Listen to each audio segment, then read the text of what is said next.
Assalamualaikum warahmatullahi wabarakatuh.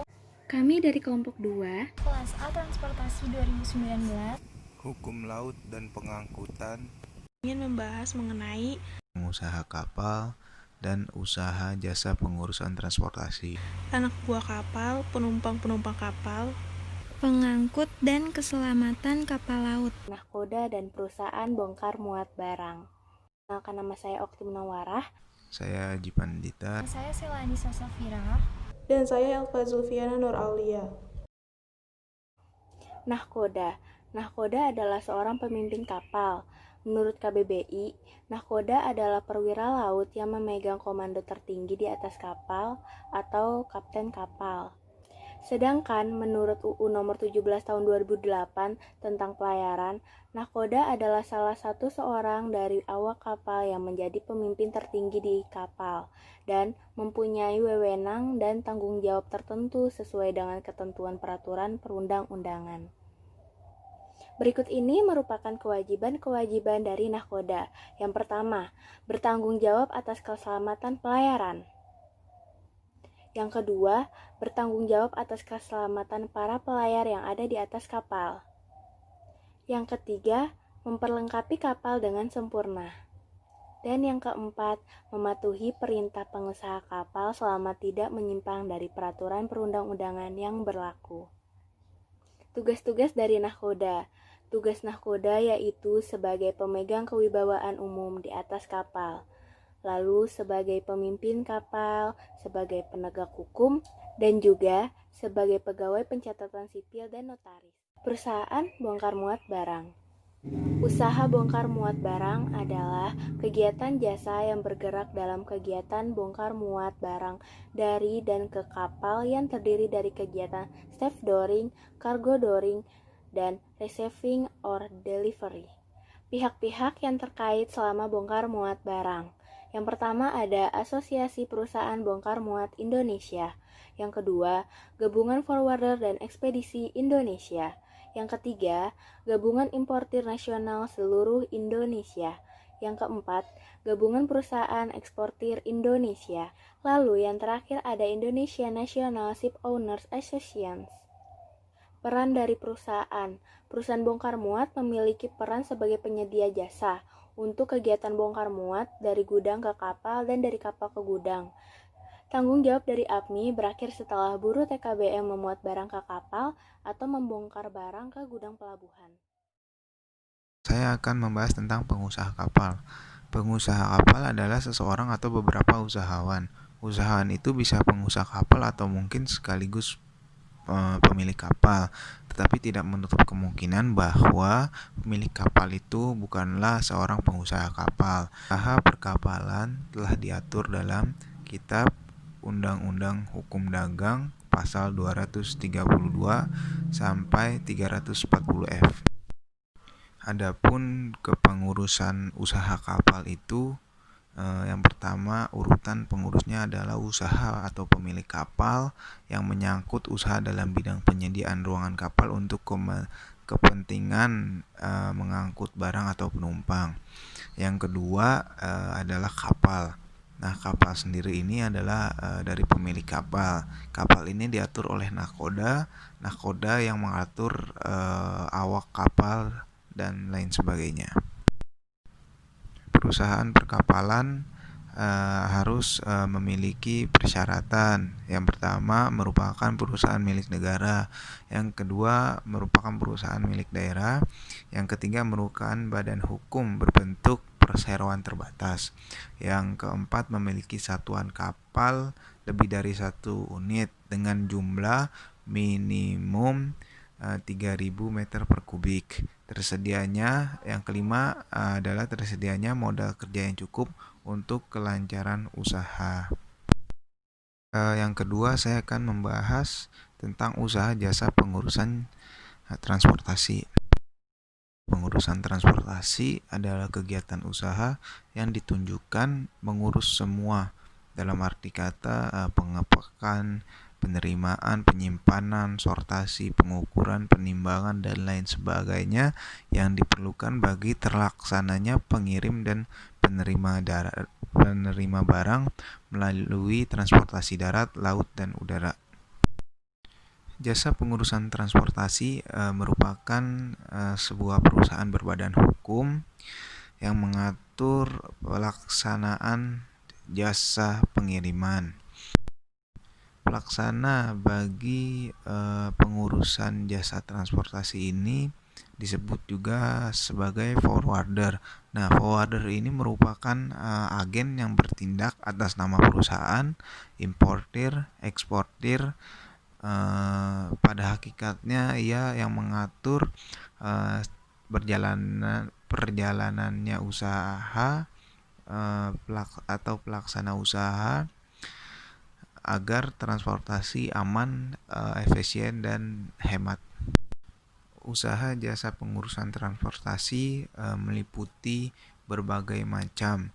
Yang pertama adalah transportasi, manajemen, mencari order, prosedur, gudang, penanganan barang, pengepakan, dan jadwal produk.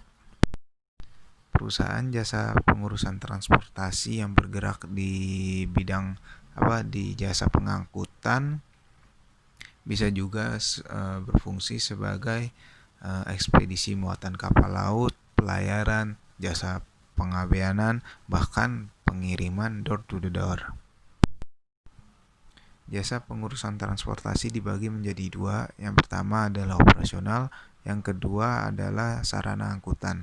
Yang pertama itu adalah operasional, di mana operasional ini mengirim barang oleh para forwarder atau agen dapat dilaksanakan dengan menggunakan sarana angkut yang telah ditetapkan sebelumnya oleh mereka, yaitu dengan melihat bentuk, kemasan, berat, dan isi barang yang bersangkutan.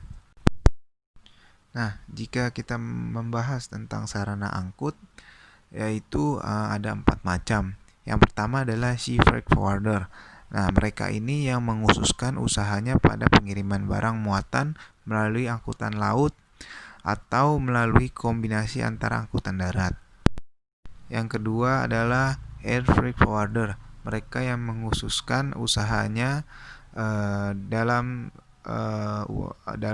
transportasi udara dikombinasikan dengan transportasi darat seperti kereta api dan truk. Yang ketiga ada rail and island freight forwarder. Mereka yang mengkhususkan usaha jasanya pada transportasi darat seperti kereta api, truk, dan transportasi lainnya. Yang keempat adalah combined transport operator. Mereka yang mengkhususkan usaha jasanya untuk lebih daripada satu angkutan. Di sini saya akan menjelaskan materi dari pengangkut. Pengertiannya sendiri adalah pengangkut merupakan perjanjian timbal balik antara pengangkutan dengan pengirim, di mana pengangkut mengingatkan diri untuk menyelenggarakan pengangkutan barang atau mungkin jasa orang dari suatu tempat ke tempat tujuan tertentu dengan selamat. Sedangkan pengirim merupakan pengirim itu mengingatkan diri untuk membayar uang angkutan ke pengangkut. Tujuan dari pengangkut ialah memindahkan barang dari tempat asal ke tempat tujuan untuk mencapai manfaat serta efisiensi waktu. Keuntungan dari pengangkutan laut ialah mempunyai peran yang sangat besar dalam pengangkutan bagi Indonesia, seperti biaya angkutan lebih murah dibandingkan dengan alat angkut lainnya, dan juga sanggup membawa penumpang sekaligus, juga mengangkut barang-barang dengan berat ratusan atau bahkan ribuan ton. Aspek-aspek pengangkutan yang pertama ada pelaku, yaitu orang yang mengangkutkan pengangkutan. Yang kedua ada alat pengangkutan yang digunakan untuk menyelenggarakan pengangkutan yang digerakkan secara mekanik dan memenuhi syarat undang-undang. Contohnya seperti kendaraan bermotor, kapal laut, kren, dan kapal udara. Terus ada barang atau penumpang. Muatan itu merupakan muatan yang diangkut. Dan muatan yang diangkut itu yang sah menurut undang-undang. Contohnya barang itu juga termasuk hewan. Terus juga ada aspek-aspek pengangkutan perbuatan. Kegiatan ini mengangkut barang atau penumpang sejak pemuatan sampai dengan penurunan di tempat tujuan yang ditentukan. Yang kelima, ada fungsi pengangkutan. Tujuannya meningkatkan kegunaan dan nilai barang atau penumpang tenaga kerja. Yang keenam, ada tujuan pengangkutan. Itu artinya sampai atau tiba di tempat tujuan yang ditentukan dengan selamat, lalu biaya pengangkutan lunas. Aspek-aspek pengangkutan ini menurut Abdul Qadir Muhammad tahun 1994. Keselamatan kapal laut. Keselamatan kapal laut merupakan suatu keadaan terpenuhinya persyaratan keselamatan dan keamanan yang menyangkut angkutan di perairan dan kepelabuhanan. Penyebab kecelakaan kapal secara umum yaitu yang pertama, tidak diindahkannya atau tidak dipatuhi keharusan tiap kendaraan yang berada di atas kapal untuk diikat ataupun lashing. Yang kedua, penempatan barang yang tidak memperhitungkan titik berat kapal dan gaya lengan stabil. Aturan keselamatan internasional dalam pelayaran menurut International Convention for the Safety of Life at Sea atau SOLAS pada tahun 1974. Ketentuan yang pertama yaitu tentang konstruksi meliputi struktur, stabilitas, permesinan, dan instalasi listrik, perlindungan api, detektor api, dan pemadam kebakaran. Yang kedua, perangkat penolong seperti pelampung dan keselamatan navigasi. Yang ketiga, komunikasi radio. Ada perangkat keselamatan kapal. Yang pertama itu contohnya seperti sekoci. Sekoci ini digunakan dalam evakuasi kapal yang misalkan terjadi kebakaran ataupun kapal tenggelam. Dan isinya itu berupa baju pelampung, perahu sekoci, dan rakit penolong. Yang kedua, ada perangkat komunikasi.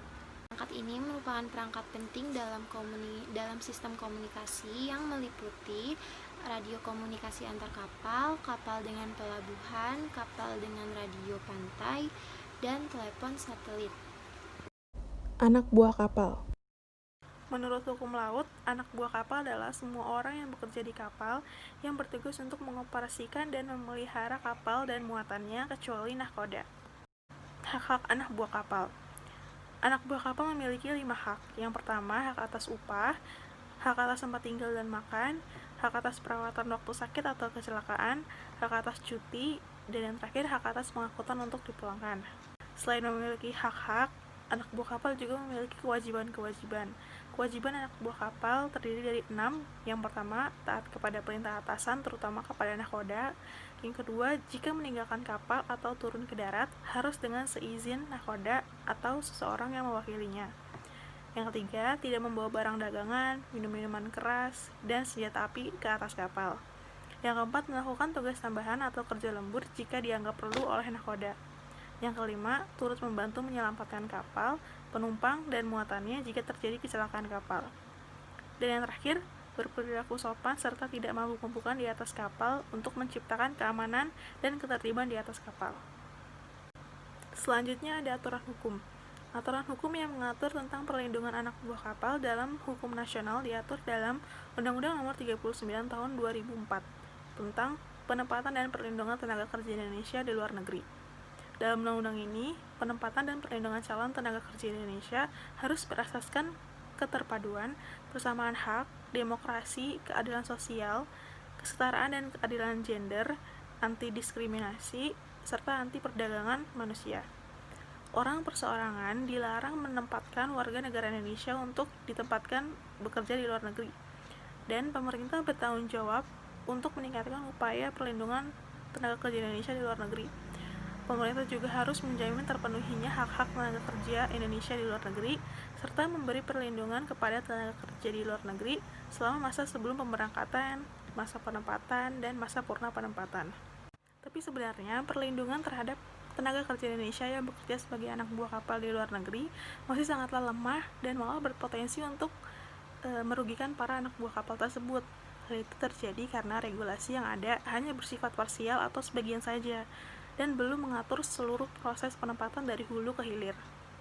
Bahkan aturan dalam sistem dan sertifikasi hak asasi manusia dalam usaha perikanan hanya ditujukan kepada kapal-kapal perikanan yang ada di dalam negeri, sementara untuk kapal perikanan yang di luar negeri hingga saat ini aturannya belum ada. Nah, karena regulasinya yang masih minim tadi, para anak buah kapal yang bekerja di luar negeri sangat beresiko terjerumus dalam perbudakan kapal, eksploitasi hak, dan lain-lain.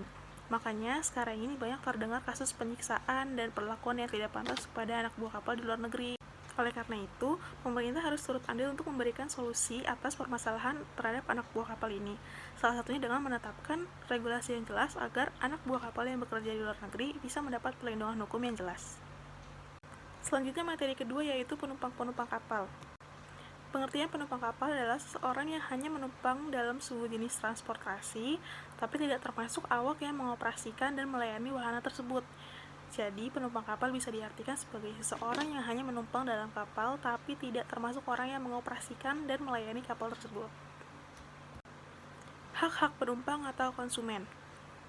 Hak-hak penumpang atau konsumen diatur dalam Undang-Undang Nomor 8 Tahun 1999 tentang Perlindungan Konsumen. Dijelaskan bahwa hak-hak konsumen antara lain yang pertama, hak untuk mendapatkan kompensasi, ganti rugi, dan atau penggantian jika barang atau jasa yang diterima tidak sesuai dengan perjanjian. Yang kedua, hak-hak atas kenyamanan, keamanan, dan keselamatan dalam mengonsumsi barang atau jasa. Yang ketiga, hak untuk memilih barang dan atau serta mendapatkan barang atau jasa tersebut sesuai dengan nilai tukar dan kondisi serta jaminan yang dijanjikan. Yang keempat, hak untuk diperlakukan atau dilayani secara benar dan jujur serta tidak diskriminatif. Selanjutnya ada regulasi penumpang kapal laut. Ada beberapa regulasi yang tertulis terkait keselamatan penumpang kapal laut. Yang pertama, Peraturan Menteri Perhubungan Nomor 25 Tahun 2015 tentang standar keselamatan transportasi sungai, danau, dan penyeberangan. Yang kedua, Peraturan Pemerintah Nomor 20 Tahun 2010 tentang angkutan perairan. Yang ketiga, Peraturan Menteri Perhubungan Nomor 20 Tahun 2015 tentang standar keselamatan pelayaran. Yang keempat, Peraturan Pemerintah Nomor 1 Tahun 1998 tentang pemeriksaan kecelakaan kapal. Yang kelima, Undang-Undang Nomor 17 Tahun 2008 tentang pelayaran. Yang keenam, Peraturan Pemerintah Nomor 51 Tahun 2002 tentang perkapalan. Yang ketujuh, Peraturan Pemerintah Nomor 5 Tahun 2010 tentang kenavigasian. Dan yang terakhir, Peraturan Pemerintah Nomor 7 Tahun 2000 tentang kepelautan. Sebetulnya, sudah banyak regulasi yang mengatur tentang transportasi laut, tapi masih banyak yang belum diatur secara baik dan benar. Misalnya, peraturan mengenai kewajiban untuk menggunakan pelampung bagi penumpang kapal. Menurut riset, ada dua hal utama yang menyangkut keselamatan dan keamanan kapal yang tidak dimuat dalam Undang-Undang Pelayaran. Yang pertama, tidak adanya ketentuan yang mencantumkan mengenai batas muatan kapal.